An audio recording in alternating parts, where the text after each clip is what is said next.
The Israeli documentary film, The Gatekeepers, currently showing in cinemas in Israel, has drawn much attention due to its provocative content, which has led it all the way to the Oscars.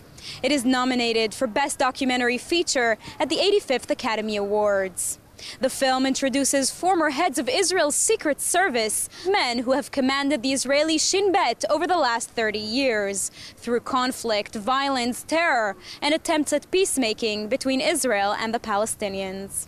And for the very first time, these men speak to the cameras.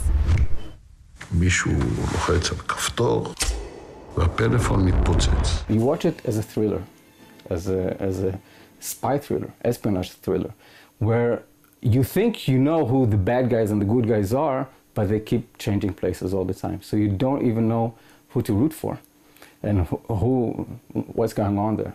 Because in the beginning, the heads of the Shin Bet, they're the people in charge, they're the sheriffs, they know what to do, they have the means, the technology, the manpower, they're brutal, they're ruthless, but so it seems they have justice on their side, or the way Israel portrays justice.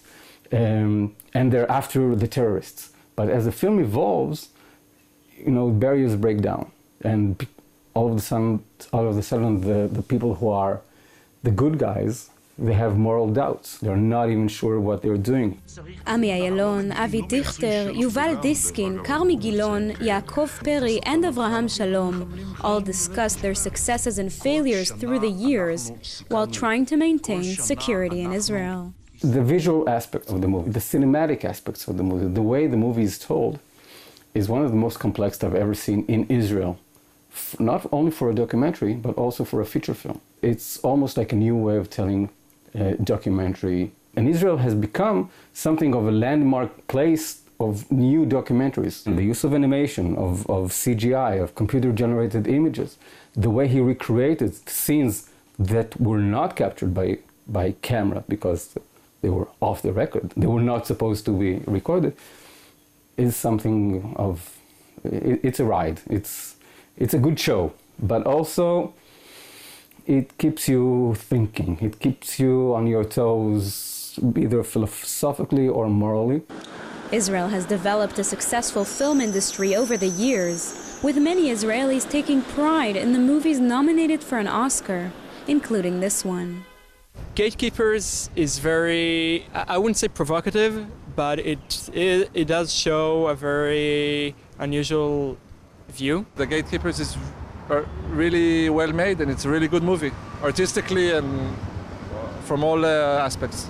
It is very controversial, it is very, irregular, but it does show something that sometimes it is necessary for state security. Every serious piece of art is controversial, and I think it's a piece of art.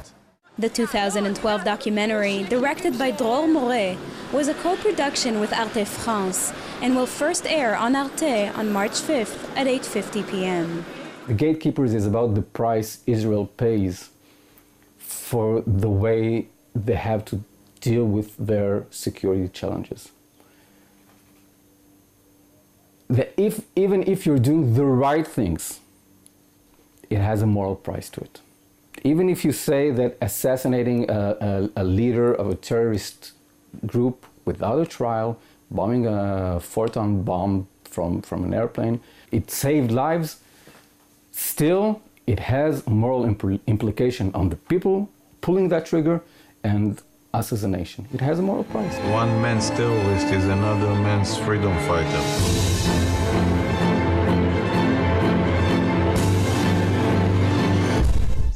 Whatever political opinion viewers may have, this Israeli film discussing morality within terror and security will likely make an audience think, which may indeed grant it an Oscar accordingly. For JN1, I'm Sivan Raviv, Israel.